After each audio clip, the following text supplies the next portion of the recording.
Hi, I'm Zach and welcome to the Pastured Homestead. Today I've got a few projects I need to do. We use Siskovich chicken tractors and we really like them because you can walk inside of them and it's super easy to feed and take care of the chickens. You don't have to lift anything up, you just open a door and step in. I want to make a few upgrades to them today. We have our egg layers here and I need to put some nesting boxes in because they're about to start laying, so I'd rather them not just lay onto the ground. It'd be nice if they would lay on some nesting boxes. And then we installed a few perches here as well. You can see one right here in all the corners, but I think I actually want to do one long one across the side, so I'm going to be doing that today. And then in the meat bird, we have another chicken tractor for the meat birds, so I'm going to probably put a roost in there as well because we aren't actually going to be butchering all these meat birds. I'm only going to be butchering about 8 of the roosters. The other hens are actually going to stay and we're going to use them for breeding stock. So we're going to, in the spring, we're going to hatch out their eggs and basically continue the cycle of getting more and more meat birds in the freezer. That way we don't have to order a bunch of chicks. We can just hatch them out on the property and save the $90 every time we need to do that. So let's get the tools ready and get started on that.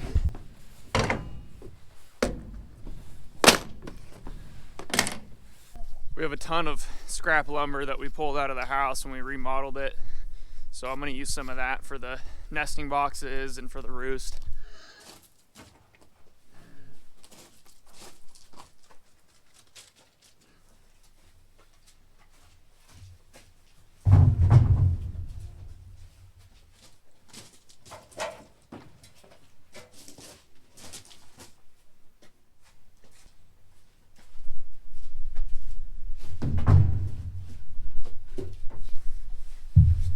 I'm all about reusing lumber. I think that's something my grandfather ingrained in me as a child.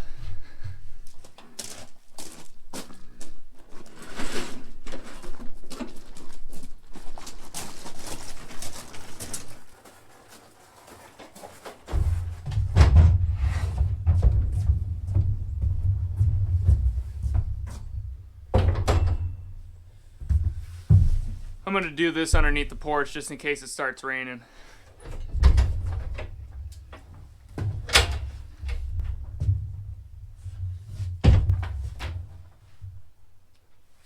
I love this old Bosch table saw. This was my dad's saw and it means a lot to me to continue to use it. And I'm sure he'd be happy it's getting put to use.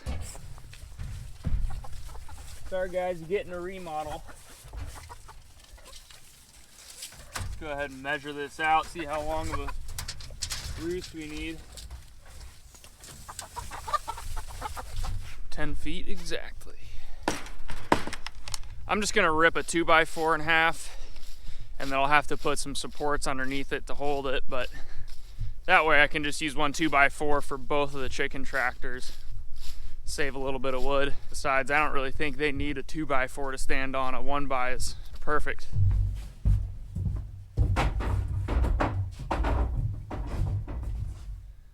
Yep, definitely not the straightest piece of wood, but that doesn't matter too much. I don't think the chickens mind.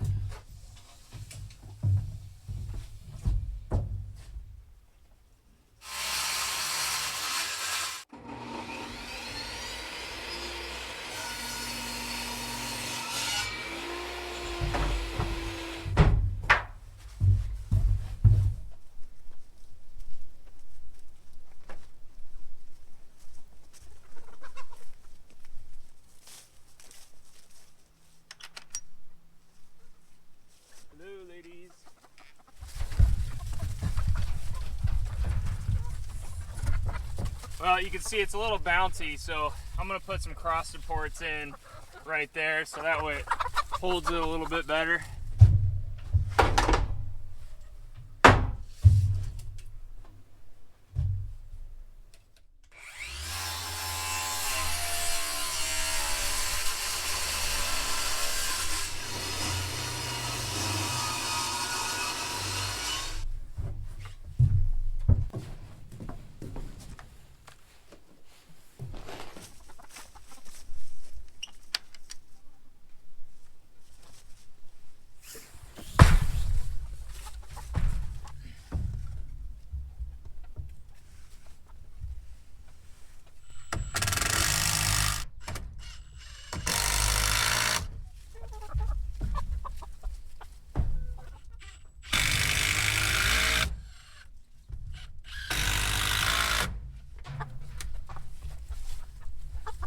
That's better.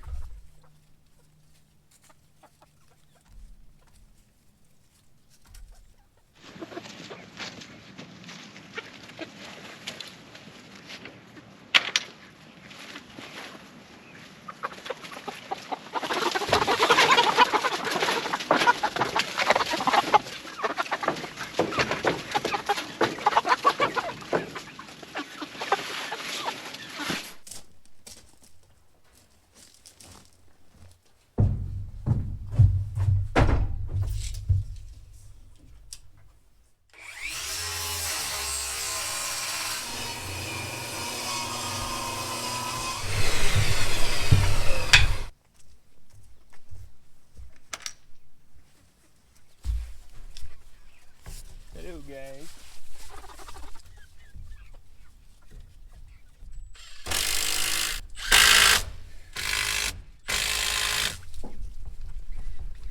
That should hold.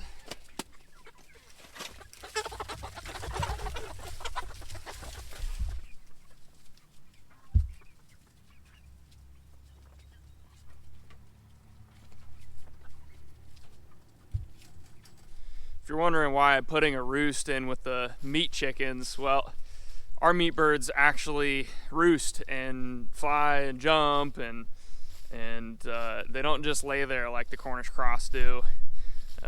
We raised Cornish cross the first time we ever did meat birds in Washington State, and I wasn't a big fan. It just didn't seem very humane because they're all, you know, they're half naked and they can't jump. They're not a chicken really. It's just like a piece of meat sitting there, and it doesn't really feel good to, you know, be self-sustainable and look at an animal that's like clearly bred to just have some really big breasts. And yeah, even if it takes longer, I just feel better doing these ones. We raise the New Hampshire meat chickens. They lay eggs. I think they lay about 200 eggs a year, so they're a dual purpose breed, but they grow pretty quickly. I mean, at 9 weeks, we weighed them the other day, and the roosters were about 3.2 pounds, I believe, so it's actually not too bad. They're nowhere near the production rate that the Cornish cross have, but I really like them, and it just feels a little bit better because they look more like a chicken. So I've been sitting here with the chickens for a bit, just thinking about where I want to put the nesting boxes. I still want to have a bunch of room to walk in here, so I don't really want to put them right here, but what I'm thinking is in these corners, I think I'll put a nest box here, and then in this corner put a nest box here, and that should give me enough room to still walk in and feed them and check the water, and then they can roost up on the side, which is nice and sturdy now. So let's get started on making those nest boxes for them.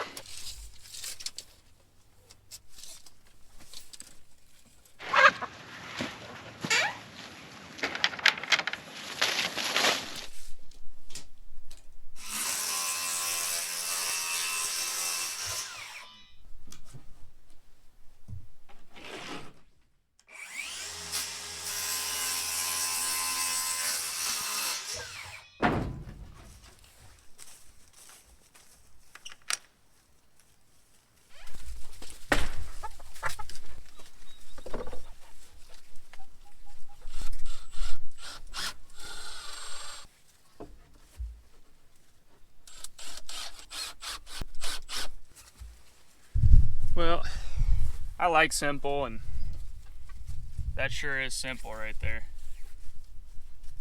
Just needs a little bit of hay. It's definitely nothing fancy, but you know, and on that topic, I think when people start looking at homesteading and they getting excited about the idea of, you know, having a farm and having animals and whatnot, they have like this picture perfect idea of what it's going to be like, because they go on Instagram and they see the, you know, these super wealthy people that have a perfect beautiful barn, and you know, their chicken coop is, you know, thousands and thousands of dollars, and they think that that's what homesteading is. And to me, homesteading is, you know, recycling wood and you know, building practical and simple infrastructure for your homestead. That's kind of what I enjoy about homesteading. I like that it's a little rustic. I like that it's not perfect, and And I don't need that. I don't need perfect. I just need functional, simple, and you know, something where my animals can live a really happy life. Well, let's get some hay in there and see if they'll use it, and then I'm gonna go ahead and build the other one, but it'll look just like this.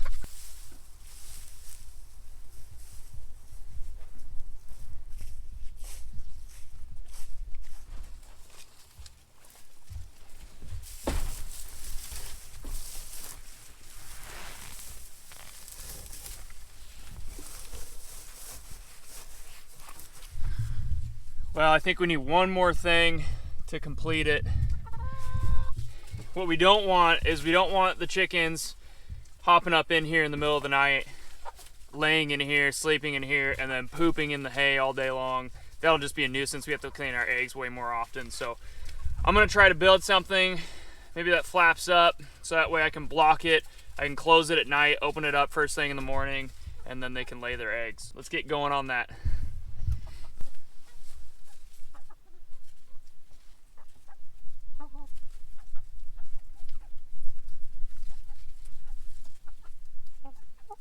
So this is kind of what I put together to keep the chickens out at night. It's super simple, but so you'll just twist this up at night and that should block them. I don't think they can get in those cracks or anything.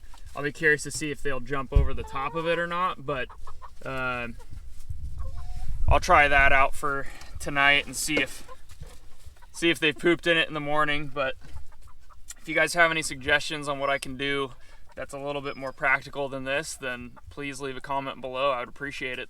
Next, I gotta do something that's not so fun. Start digging up some water lines.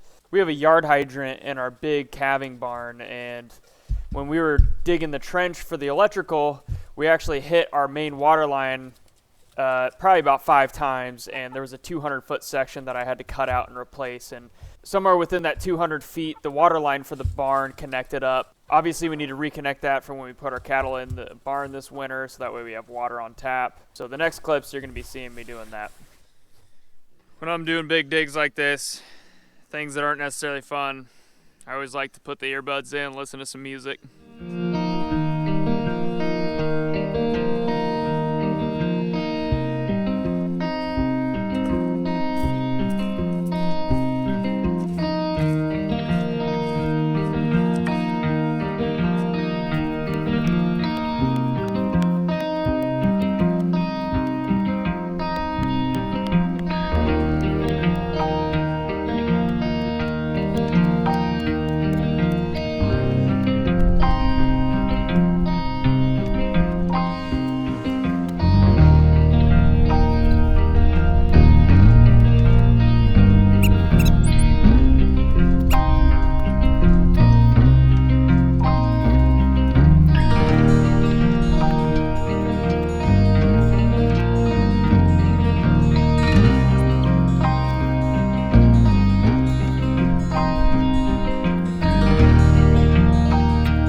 I was hoping it would be easy, but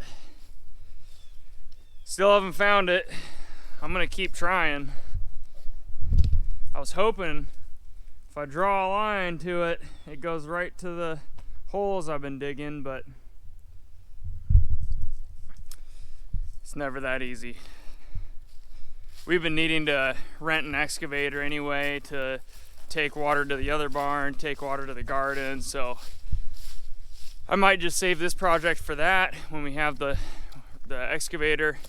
But it snowed a little bit while I was out here, and it's always good exercise. So thank you guys for tuning in. Hope you enjoyed this video, and we'll see you next time.